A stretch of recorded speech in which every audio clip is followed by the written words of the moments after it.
Several cities in the U.S. have been submerged or flooded due to government projects, typically related to the construction of dams and reservoirs. These efforts were often aimed at flood control, hydroelectric power generation, or creating water supplies, but they led to the intentional flooding of towns and cities. Here are a few notable examples. 1. Kennett, Missouri, under Lake of the Ozarks. In the 1930s, the U.S. government constructed Bagnell Dam in Missouri, leading to the creation of Lake of the Ozarks. Several communities, including Kennett, were submerged as a result. 2. Old Butler, Tennessee, under Watauga Lake. Old submerged in the late 1940s when the Tennessee Valley Authority, TVA, built the Watauga Dam. The town is now underwater beneath Watauga Lake, and a new Butler was established nearby. 3.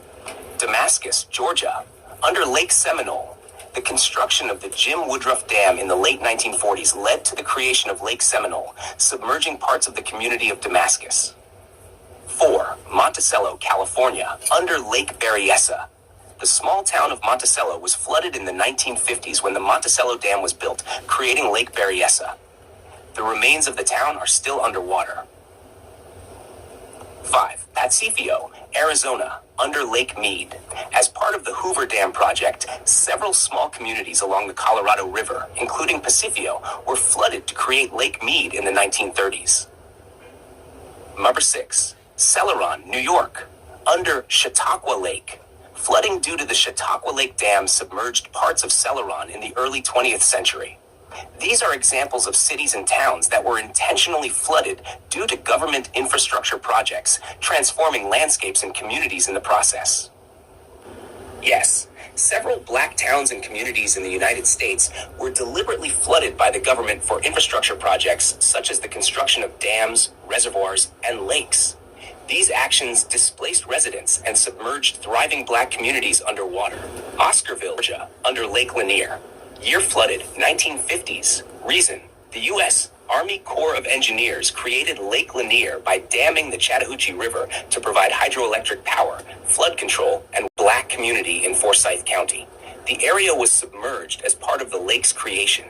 Before the flooding, many black residents had already been driven out by racial violence in 1912, but the flooding completed the erasure of Oscarville. Flint Creek Valley, Alabama, under Lake Martin.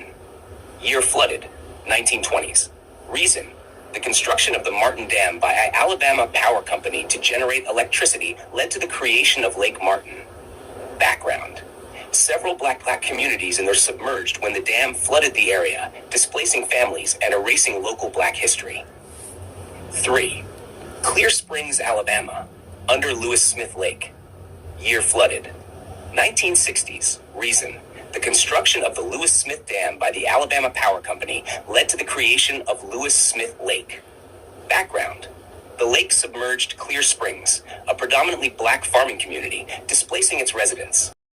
Boyd Town was submerged as part of this flood control and hydroelectric project, displacing residents and erasing parts of the town's history. 5. Parts of Seneca, South Carolina, under Lake Hartwell. Year flooded, 1960s. Reason: the construction of the Hartwell Dam by the U.S. Army Corps of Engineers led to the creation of Lake Hartwell. Background: some predominantly black neighborhoods in the Seneca area were displaced and submerged when the lake was created. This was part of a broader trend where black communities were disproportionately affected by these infrastructure projects. 6. Lincoln Hills, Missouri, under Lake of the Ozarks. Year flooded, 1931. Reason: the construction of the Bagnell Dam by the Union Electric Company created the Lake of the Ozarks. Background: Lincoln Hills, a predominantly black community, was flooded during this process, displacing black families who had lived in the area for generations. These are just a few examples of black towns and communities that were deliberately flooded by the U.S. government as part of infrastructure projects, often with little to no consideration for the impact on the residents. Families were often compensated, but the compensation was frequently inadequate, unfair, or mishandled. The process often left the displaced families worse off than they were before, especially in black communities. Key factors surrounding compensation in these cases. 1. Eminent domain and compensation. Eminent domain. is the legal process by which the government can seize private property for public use, such as infrastructure projects. In theory, the government is required to provide just compensation under the Fifth Amendment to the U.S. Constitution. In many cases, families in black communities were compensated, but the amount was often far below the true value of their homes, land, and businesses. Valuations for property in black communities were frequently lower than those in white areas due to systemic racism, real estate practices, and economic disparities. 2. Examples of inadequate compensation. Oscarville, Georgia, under Lake Lanier. The government offered compensation to displaced residents, but records suggest that black families received less than white families. Additionally, by the time of the flooding in the 1950s, many black families had already been driven out by racial violence in the early 1900s, and they were not compensated for that loss of property or the subsequent flooding. Clear Springs, Alabama, under Lewis Smith Lake. In the case of Clear Springs and other Alabama communities flooded for lakes and dams, residents were given compensation, but many received only a fraction of what their land was worth. Displaced families had limited legal recourse to challenge the low offers due to systemic inequalities. Boydtown, Virginia, under Kerr Lake. Families from this community received compensation, but many complained that it was not enough to establish new homes or rebuild their lives. Black landowners often had less political power and legal representation to advocate for better compensation. 3. Limited legal recourse. Black communities often faced limited options for challenging unfair compensation. Many families lacked access to the legal resources or political influence needed to negotiate fair settlements. In the early to mid-20th century, many black families were sharecroppers or did not have clear title to the land they lived on due to discriminatory land policies. In such cases, they were more vulnerable to displacement and less likely to receive full compensation. 4. Economic and social impact. Even when compensation was provided, the loss of community was not accounted for. Families were often displaced to areas with fewer economic opportunities, and the sense of community built over generations was lost. Black communities often had to rebuild from scratch with fewer resources. For example, in cases like Vanport, Oregon, which was a housing project for black workers, displaced families faced challenges finding new housing because of discriminatory housing policies that limited where they could move. 5. Historical precedent of discriminatory compensation. There is a long history of discriminatory compensation practices tied to infrastructure projects. In many cases, black landowners were pressured to accept low offers for their property or faced threats of legal action if they refused. In contrast, white landowners, who had greater access to legal representation and political networks, were often better able to negotiate higher compensation for their land. 6. Relocation programs. In some cases, government relocation programs were set up, but they were often poorly executed. For example, displaced families were sometimes moved to less desirable land or areas with fewer resources. In some instances, displaced black families had to migrate to urban centers where they faced overcrowded living conditions and limited job prospects, further compounding the negative impact of the displacement. Conclusion. While compensation was legally required when black communities were flooded for infrastructure projects, the reality is that many families were not fairly compensated. Racism, unequal property valuations, and lack of legal recourse meant that black communities often received inadequate compensation and were left in worse economic and social conditions. The government's actions not only displaced these communities, but also contributed to long-term economic disparity and the erasure of their histories. Reports of explosions or loud noises heard by residents before the levees failed during Hurricane Katrina have contributed to conspiracy theories about intentional breaches. However, the official investigations into the levee failures did not find evidence to support the idea that the levees were deliberately blown up.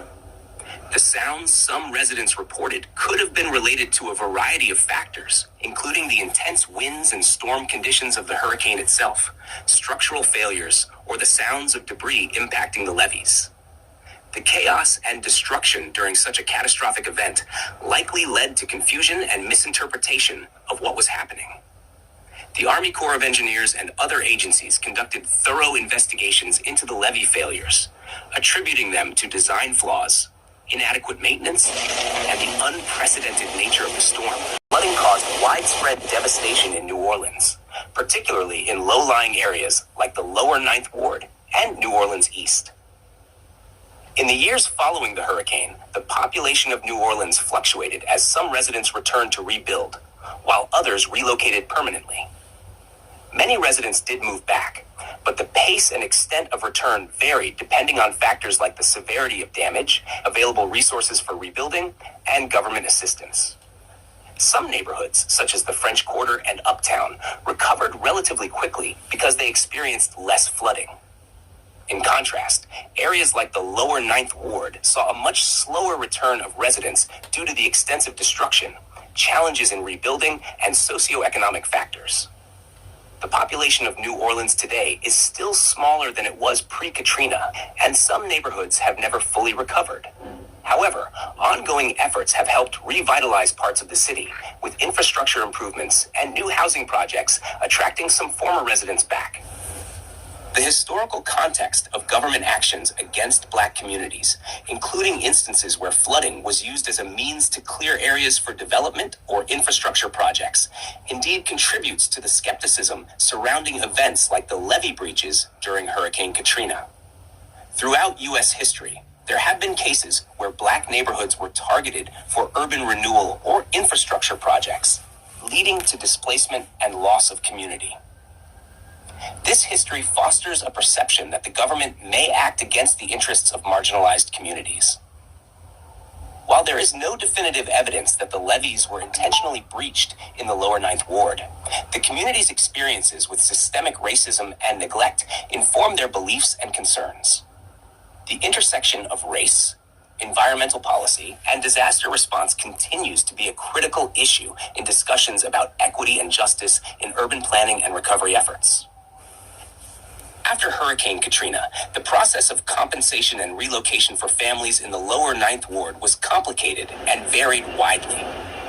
Many families received some form of assistance through federal programs like the FEMA Individual Assistance Program or the Road Home Program, which aimed to provide financial aid to homeowners for repairs or relocation.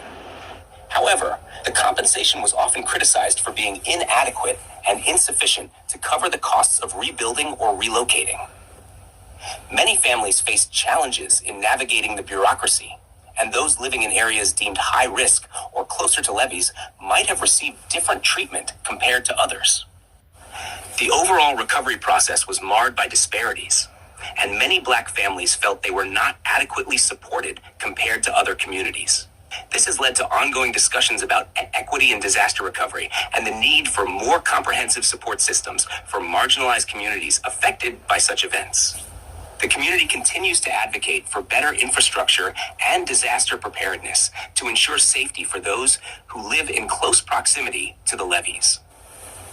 The idea of intentionally flooding the lower Ninth Ward as a solution to flood control is complex and controversial. While some argue that managed retreat from high-risk areas might be a long-term solution to reduce vulnerability to flooding, this approach raises significant ethical, social, and economic concerns. 1. Community displacement. Flooding areas to prevent future risks could lead to the displacement of long-standing communities, disrupting lives and erasing cultural histories. 2. Loss of homes and property. Many residents have invested in their homes and neighborhoods. There has been a growing recognition of the historical injustices faced by marginalized communities, including the forced displacement of Black neighborhoods for urban development, flood control, and other projects. This awareness has led to calls for accountability and a reevaluation of past policies. 2. Environmental justice movement. The environmental justice movement has brought attention to how marginalized communities are disproportionately affected by environmental hazards, including flooding, pollution, and inadequate infrastructure. This movement advocates for policies that prioritize the needs and rights of these communities. 4. Changing policy frameworks.